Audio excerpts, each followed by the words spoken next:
हाँ तो बच्चों, हमारा नेक्स्ट लेसन है हायर परचेज सिस्टम। तो इसकी पहली प्रॉब्लम है, on 1 April 2011 Gopal purchased machinery from Delhi transport limited on hire purchase system. 1 अप्रैल 2011 को गोपाल ने दिल्ली ट्रांसपोर्ट लिमिटेड से मशीनरी खरीदी किराया क्रय पद्धति के आधार पर। The cash price of the machinery was ₹34,870। अगर उस मशीनरी को नकद खरीदा जाए तो उसकी कीमत है 34,870। पर इसने क्या किया, इसने तो किराया क्रय पद्धति के ऊपर खरीदी है, तो उसमें क्या कहा गया है, the payment was made as ₹10,000 on delivery. 10,000 रुपये, क्योंकि किराया क्रय पद्धति के ऊपर मशीनरी लेनी है तो क्या कहा गया कि 10,000 रुपये उसी समय आपको जमा करवाने पड़ेंगे। तो ये जो अमाउंट उसी समय जमा करवाई जाती है इसको हम बोलते हैं down payment. And 3 further instalments और ₹10,000 each at the end of each year. और 3 किस्तें देनी है 10,000 रुपये की हर वर्ष के अंत में। Vendor charges interest at the rate of 10% per annum. ये जो विक्रेता है ये क्या कर रहा है, अमाउंट के ऊपर 10% प्रति वर्ष की दर से ब्याज लगा रहा है। Gopal provides depreciation at the rate of 20% per annum. Gopal machinery के ऊपर 20% प्रति वर्ष की दर से डेप्रिसिएशन लगाएगा ऑन डिमिनिशिंग बैलेंस मेथड। और उसके लिए वो विधि अपनाएगा, वो है डिमिनिशिंग बैलेंस मेथड। तो क्वेश्चन में क्या कहा गया, make necessary accounts in the books of Gopal and Delhi transport limited. Books are closed on 31 March every year. तो कहा गया कि आपने जो नेसेसरी अकाउंट्स हैं, जरूरी खाते हैं, वो बनाने हैं आपने दोनों पार्टियों की बुक्स में। और ये जो बुक्स हैं ये क्लोज कब होती हैं, 31 मार्च को प्रत्येक वर्ष। 31 मार्च को प्रत्येक वर्ष बुक्स बंद करने का मतलब है कि वर्ष जो है 1 अप्रैल को शुरू होगा और अगले वर्ष 31 मार्च को ख़त्म होगा। अब ये क्वेश्चन देखने में छोटा सा लग रहा है, लेकिन क्वेश्चन जो है काफ़ी बड़ा है जब सोल्व करोगे आप, ठीक है। और मैंने पूरे के पूरे डिटेल में ये क्वेश्चन आपको करवा रहा हूँ मैं, लेकिन एग्ज़ाम में है, एग्ज़ाम में क्या होगा, आपको कुछ पार्ट पूछे जाएंगे तो आपने वही वाले पार्ट जो हैं उनके जवाब आपने देने हैं। तो चलो अब इसको सोल्व करते हैं।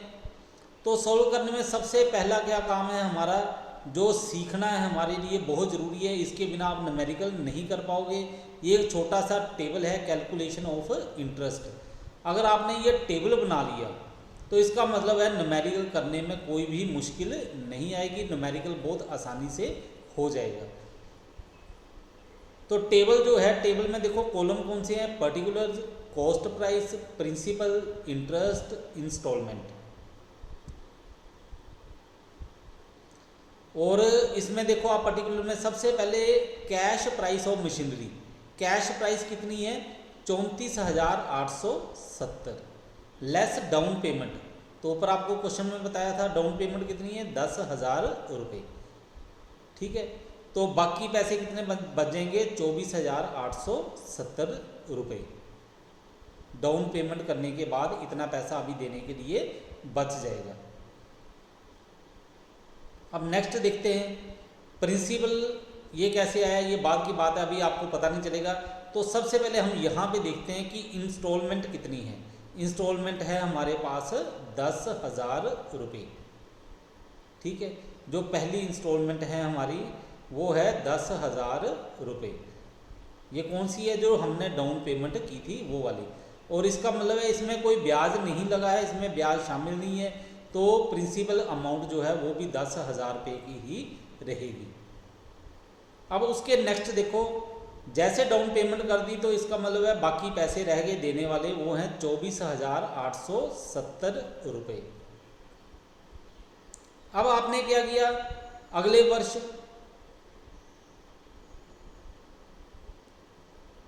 ये जो 24,870 रुपये है, इसके ऊपर आपको ब्याज भी देना पड़ेगा। ब्याज कितना बनेगा? 24,870 गुणा 10/100।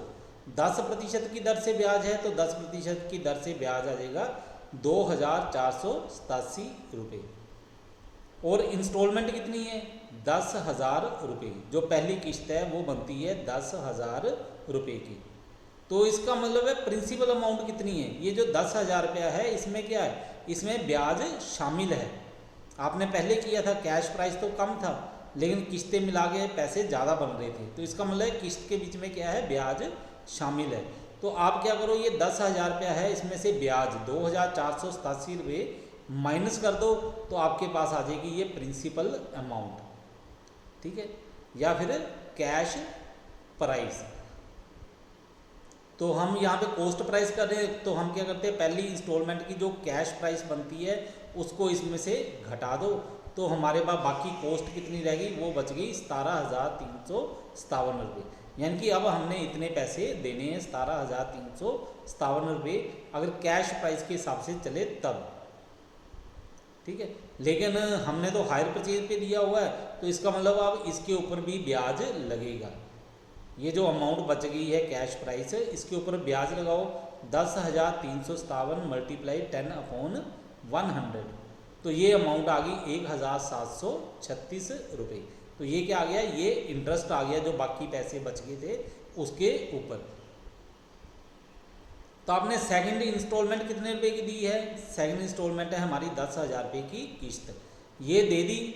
ठीक है, इसमें ब्याज शामिल है, तो इसमें से ब्याज के पैसे जो है वो माइनस कर दो।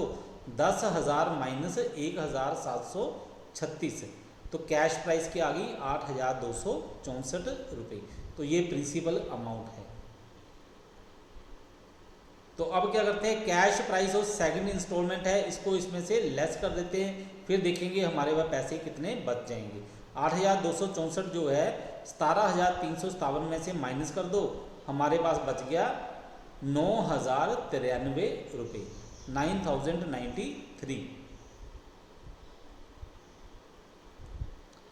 अब आप बोलोगे कि ये 9,093 है, इसके ऊपर आपने इंटरेस्ट पता करना है, तो इसके ऊपर आप इंटरेस्ट पता करोगे तो ये तो बनेगा 909.3। ठीक है, पर यहाँ पे हमने इंटरेस्ट लिखा है 907। वो ऐसे क्यों लिखा हुआ है? क्योंकि 1 या 2 रुपये का ये कैलकुलेशन के कारण फर्क पड़ता है।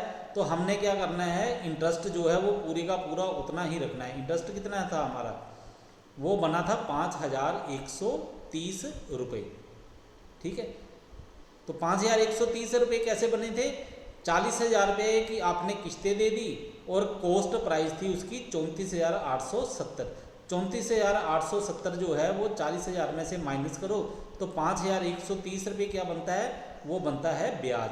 तो ये सारे के सारे ब्याज जो है 2,487 रुपये, 1,736 रुपये। ठीक है, और इनको आप 5,130 में से माइनस कर दो तो आपके पास ये आ जाएगा 907।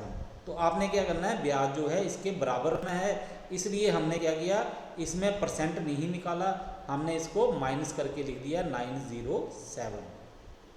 तो ये ब्याज आ गया। तो हमने क्या करना, अब 10,000 में से 907 जो ब्याज है वो माइनस कर दो, यहाँ पे आ गया 9,093। ठीक है, ये प्रिंसिपल अमाउंट है। अब कैश प्राइस और थर्ड इंस्टॉलमेंट, इसको माइनस कर दो, हमारे पास लास्ट में कुछ भी नहीं बचना चाहिए। अब कैश प्राइस कुछ भी नहीं बचा है, हमने पूरे के पूरे पैसे जो है वो पे कर दिए हैं। कितने पे किए? कैश प्राइस हमने पे कर दिया 34,870 रुपये का, और 5,130 का ब्याज कर दिया। टोटल हमने पैसे पे कर दिए 40,000 रुपये हायर परचेज सिस्टम के हिसाब से। तो ये देख लो, ये टेबल आपको ज़रूर समझ आना चाहिए। बिना टेबल के आप फिर न्यूमेरिकल जो है वो सोल्व नहीं कर पाओगे। इसलिए बार बार मैं यही बोलूँगा आप लोगों को कि ये टेबल जो है इनकी आप प्रैक्टिस कर लो।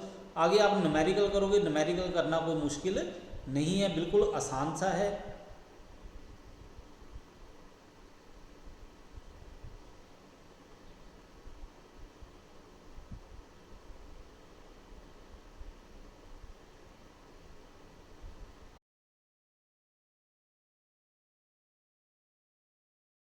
जो अकाउंट्स जो है वो बनाते हैं इन दी बुक्स ऑफ गोपाल।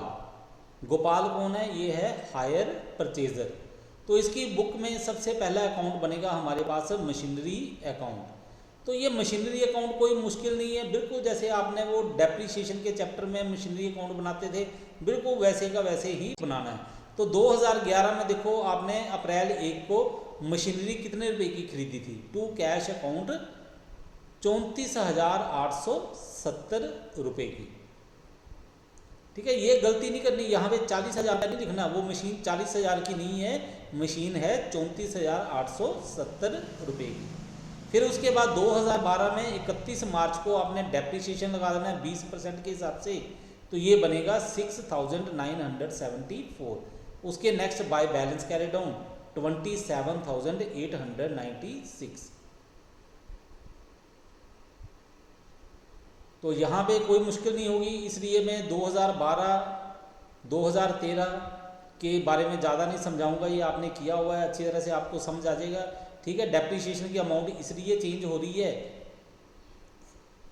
क्योंकि हम लोग डिमिनिशिंग बैलेंस मेथड लगा रहे हैं, यानी कि ये बैलेंस बचेगा इसके ऊपर डेप्रीशिएशन लगाना है, उसके बाद ये बैलेंस बचेगा इसके ऊपर आपने डेप्रीशिएशन लगाना है। मशीनरी अकाउंट के बाद जो नेक्स्ट अकाउंट हमारा बनेगा वो है इंटरेस्ट अकाउंट। इंटरेस्ट अकाउंट बनाना भी बिल्कुल सिंपल है, आपको इसीलिए मैं बार बार बोल रहा था कि आपने क्या करना, वो टेबल सीख लेना कैलकुलेशन ऑफ इंटरेस्ट का। अगर वो टेबल आ गया तो ये अकाउंट बनाने को मुश्किल नहीं है। तो ये देखो ये कैसे बनेगा, 2012 को मार्च 31 में इंटरेस्ट हमने कितना देना है, ये देना है to Delhi transport company limited को 2,487 रुपये का, 2,487।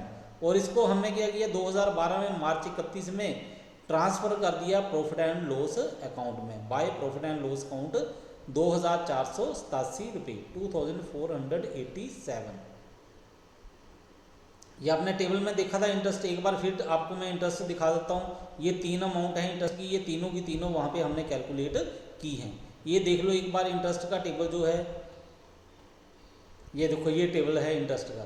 पहला इंटरेस्ट 2,487 रुपये, दूसरा 1,736 रुपये और तीसरा इंटरेस्ट 907 रुपये। हाँ, तो इसी को आपने इंटरेस्ट अकाउंट में लिखना है। ये देखो कैसे लिखा है, ठीक है, 2,487 और दूसरा क्या है ये 1,736 रुपये टू दिल्ली ट्रांसपोर्ट कंपनी, और ये प्रॉफिट एंड लॉस अकाउंट में ट्रांसफर कर दिया। इसी प्रकार तीसरे वर्ष का इंटरेस्ट 907 रुपये, ठीक है, और ये आपने फिर प्रॉफिट एंड लॉस अकाउंट में ट्रांसफर कर दिया। तो ये अकाउंट बनाने कोई मुश्किल नहीं है, सिर्फ मुश्किल है आपको कैलकुलेशन ऑफ इंटरेस्ट करना। तो वो आप करना अच्छी तरह से सीख लो कि कैलकुलेट कैसे करोगे आप इंटरेस्ट को। इसके नेक्स्ट अकाउंट हमारे पास आएगा डेप्रीसिएशन अकाउंट। तो ये मशीनरी अकाउंट में आपने डेप्रीसिएशन निकाला है, तो देखो मशीनरी अकाउंट में आपने डेप्रीसिएशन पहले साल में निकाला था 6,974, दूसरे साल में निकाला था 5,579, तीसरे साल में निकाला था 4,463। तो ये आपने डेप्रीसिएशन अकाउंट बनाया है, तो मशीनरी के ऊपर डेप्रीसिएशन लगा दिया। और यहाँ पे क्या किया क्रेडिट साइड में आपने डेप्रीसिएशन को प्रॉफिट एंड लॉस अकाउंट में ट्रांसफ़र कर दिया। ठीक है, यहाँ पे आपने क्या करना है, प्रॉफिट एंड लॉस अकाउंट में डेप्रीसिएशन को ट्रांसफ़र कर ये कर दिया। अब ये देखो ये डेप्रीसिएशन की अमाउंट जो हमने मशीनरी अकाउंट में बनाई थी कुछ और है। तो ये देख लो आपने मशीनरी अकाउंट बनाया था, ये बनाया मशीनरी अकाउंट, पहला डेप्रीसिएशन है 6,974 और दूसरा डेप्रीसिएशन है 5,579, तीसरा डेप्रीसिएशन है 4,463। तो देख लो यही वाले डेप्रीसिएशन हमने यहाँ पे लिख दिए हैं डेप्रीसिएशन अकाउंट में। ठीक है, तो क्लियर हो गया होगा, बिल्कुल आसान सा है ये। इसके नेक्स्ट जो हम अकाउंट बनाएंगे वो क्या होगा, मेन अकाउंट है वो है दिल्ली ट्रांसपोर्ट लिमिटेड। तो यहाँ पे आपने डेट लिखनी है, उसका ख्याल रखना है, ये बिल्कुल आसान सा ऊपर देख के ही बनेगा ये भी। तो 2011 को हमने क्या किया था, अप्रैल 1 को सबसे पहले हमने क्या किया 2011 में अप्रैल 1 को मशीनरी खरीदी बाय मशीनरी अकाउंट। कितने रुपए की थी वो, 34,870 रुपये की। तो तो वो लिख दी हमने। एंट्री क्या करते हो, machinery account debit to Delhi transport limited.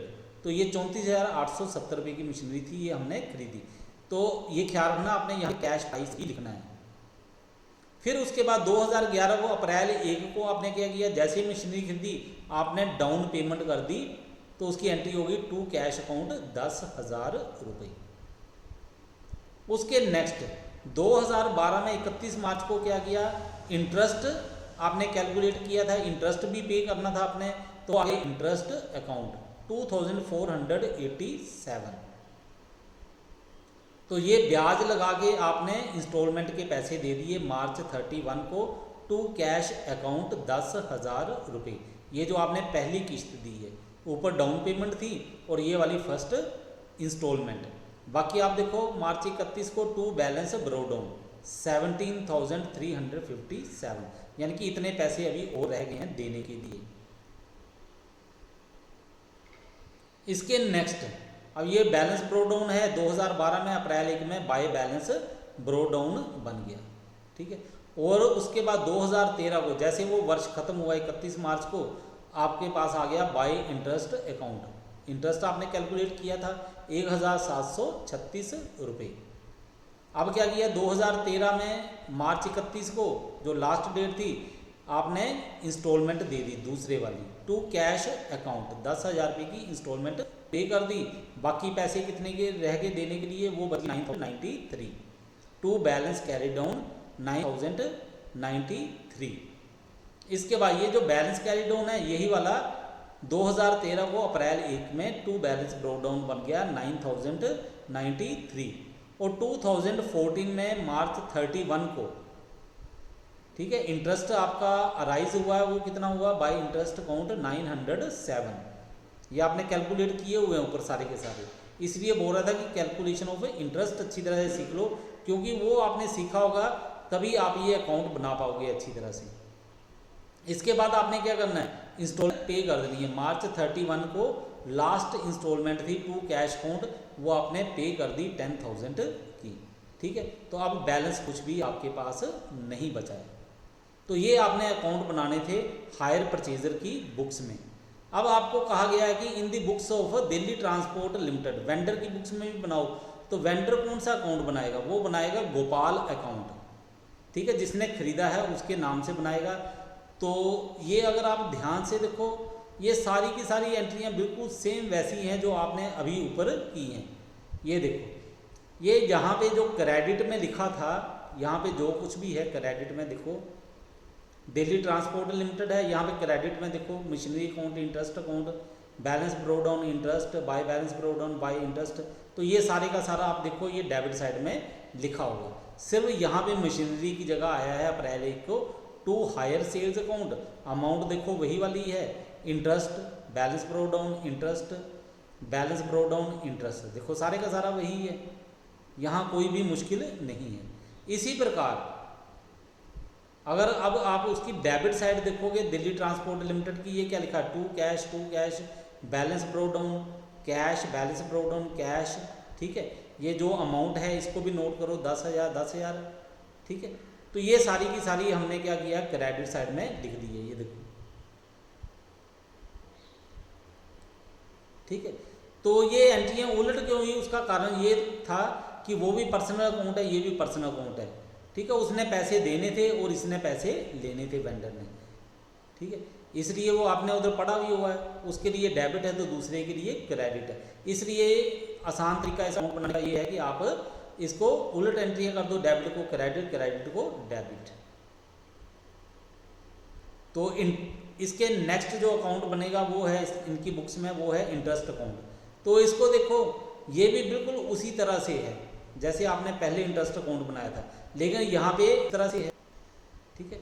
वहाँ पे आपने टू दिल्ली ट्रांसपोर्ट लिमिटेड, यहाँ पे आपने वहाँ पे लिख दिया by Gopal, by Gopal, by Gopal. और यहाँ पे आपने लिखा था क्रेडिट साइड में by profit and loss account, यहाँ पे हमने लिख दिया डेबिट साइड में to profit and loss statement, ठीक है। अब स्टेटमेंट लिख लो चाहे अकाउंट लिख दो, इससे कोई फर्क नहीं पड़ेगा, अकाउंट